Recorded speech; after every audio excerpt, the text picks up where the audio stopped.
Buenas tardes. Hoy quiero comentar con ustedes un tema que tiene un gran interés, pero además también tiene una gran importancia en el proceso judicial. Me refiero a la diligencia de emplazamiento. Esta diligencia es practicada por un servidor público judicial por orden de un juez y mediante ella se hace del conocimiento de la parte demandada que hay una, valga la expresión, hay una demanda entablada en contra suya. Esta diligencia tiene que ser sumamente formal, pero también debe tener una finalidad muy específica. La finalidad que sigue una diligencia de emplazamiento no es únicamente darle un plazo al demandado para que conteste, ni tampoco se trata pues únicamente de entregarle unos documentos y eso sería todo. No, en realidad la diligencia de emplazamiento persigue algunas finalidades.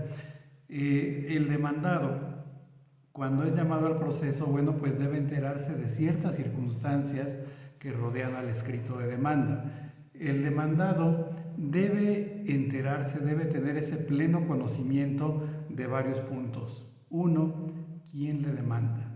Segundo, ¿qué le demanda? Tercero, ¿por qué le demanda? Y cuarto, ¿en qué se funda? Todos estos elementos que acabo de mencionar deben ser del pleno conocimiento del demandado porque solamente cuando es conocedor de cada uno de ellos está en aptitud de ejercer un adecuado derecho de defensa. Y vamos por partes. ¿Quién le demanda? Pues se refiere al nombre de la parte actora, que puede ser una persona física, puede ser una persona jurídico-colectiva, pero debe estar plenamente identificada a los ojos de la parte demandada para que éste pueda eventualmente incluso hasta contradecir los temas de legitimación de aquella persona que se está ostentando como titular de un derecho que se le reclama a la parte demandada, del derecho que se encuentra en debate dentro del proceso. ¿Qué le demanda? Se refiere básicamente a las prestaciones, qué es lo que quiere la parte actora, qué es específicamente lo que le reclama a la parte demandada. Puede ser la entrega de un bien, puede ser la rescisión del cumplimiento de un contrato, el otorgamiento de un instrumento público, en fin. Aquí se tiene que perfilar y debe haber mucha claridad también en todo aquello que la parte actora está reclamando de la parte demandada. El demandado debe ser plenamente conocedor de estas circunstancias, insisto, para que esté en aptitud de rebatir. ¿Por qué le demanda? Bueno, pues se refiere este elemento a los hechos expresados en la demanda. Algo que tiene que ser también muy claro, e inclusive las distintas legislaciones procesales del país así lo exigen, en cuanto a que debe haber una narración breve, sucinta, pero sí pormenorizada de los hechos en los que se funda la parte actora. Esto es la historia, qué es lo que ocurrió. Esto, en primer lugar, bueno, pues es comunicado al juez, pero también en virtud del emplazamiento debe ser conocido por la parte demandada para que esté en aptitud de ejercer ese derecho de defensa del que estoy hablando. Y finalmente, y no menos importante, ¿en qué se funda? Que en este caso, bueno, pues sí puede haber actos verbales, etcétera, que sí pueden venir a debate en el proceso, pero también los documentos.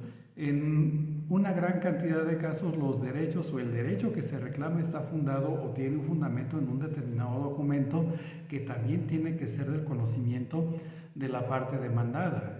Por ejemplo, exijo la reivindicación, soy propietario y aquí está el documento que acredita que lo soy. Y esto para que la parte demandada pues lo pueda objetar o pueda excepcionarse, en fin, para que asuma las cargas que se derivan del proceso mismo.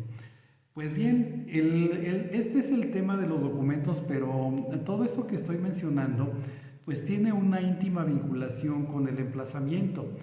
Y esto porque pues es mediante esta diligencia cuando el demandado se va a enterar o se debe enterar plenamente de todo aquello que acabo de mencionar. Ahora, ¿de qué manera se practica un emplazamiento? Un emplazamiento tiene que contener o debe tener dos elementos, uno que debe ser correcto y otro que debe ser verdadero.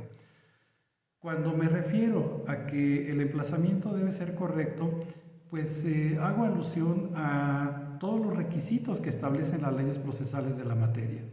En algunas legislaciones, bueno, pues se establece únicamente que pues el actuario o notificador pues se va a constituir en determinado lugar y se debe cerciorar de que ahí vive la persona y acto seguido va a practicar la diligencia.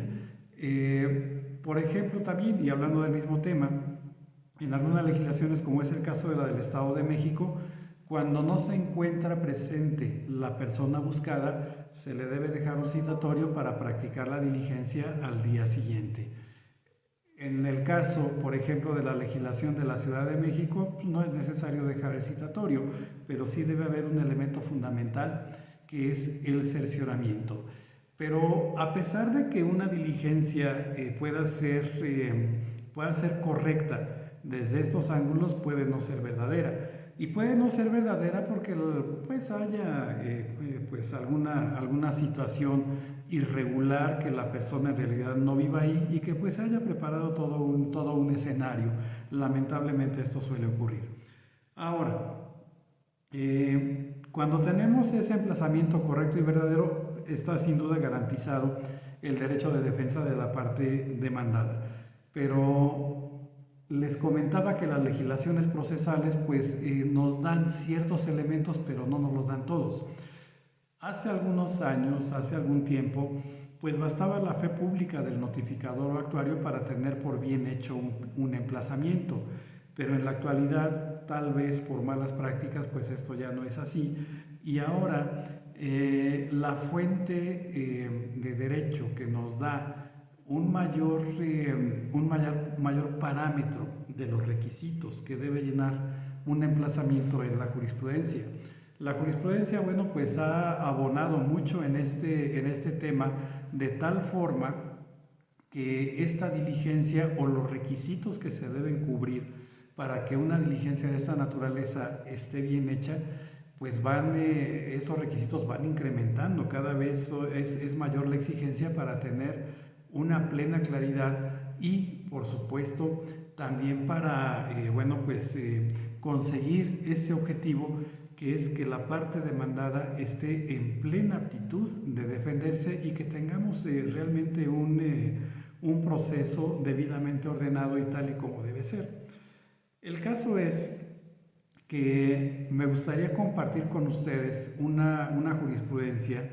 Esta es una contradicción de tesis 107/2020 que surgió entre criterios encontrados por el Pleno del 19º Circuito, el Tercer Tribunal Colegiado en Materia Civil del Primer Circuito y el Primer Tribunal Colegiado de Circuito del Centro Auxiliar de la Segunda Región con residencia en San Andrés Cholula, en Puebla.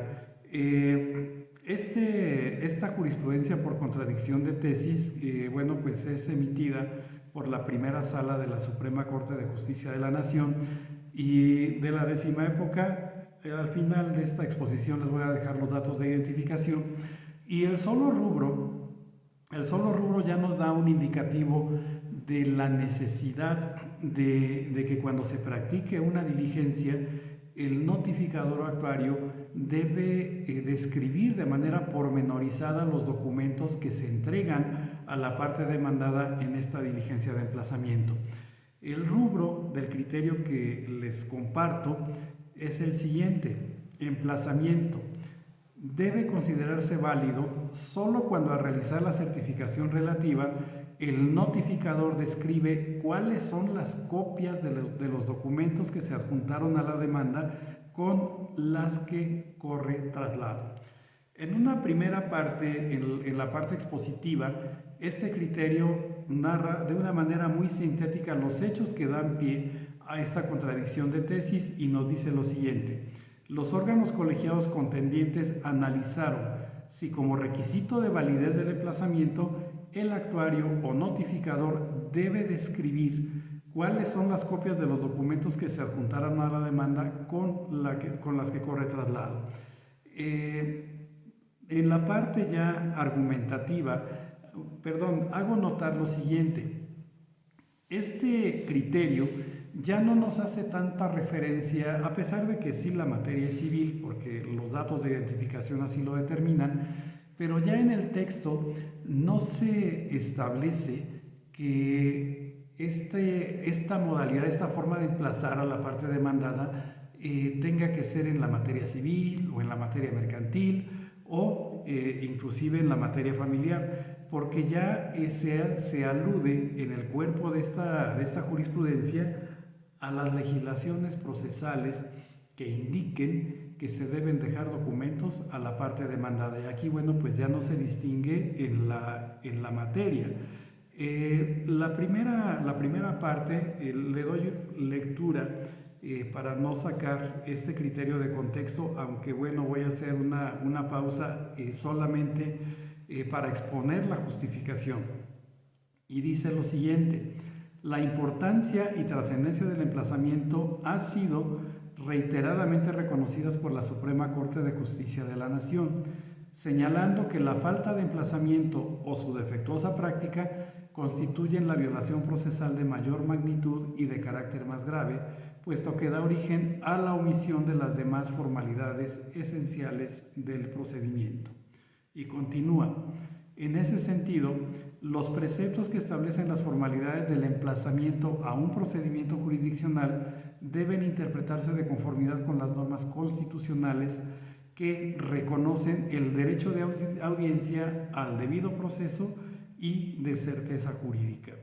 Continúa el texto argumentando en lo esencial parte de lo que ya les comenté en la primera parte de este video, haciendo una referencia muy clara a que el demandado debe tener perfectamente conocido ese panorama para que pueda excepcionarse, para que pueda efectivamente hacer valer ese derecho de defensa.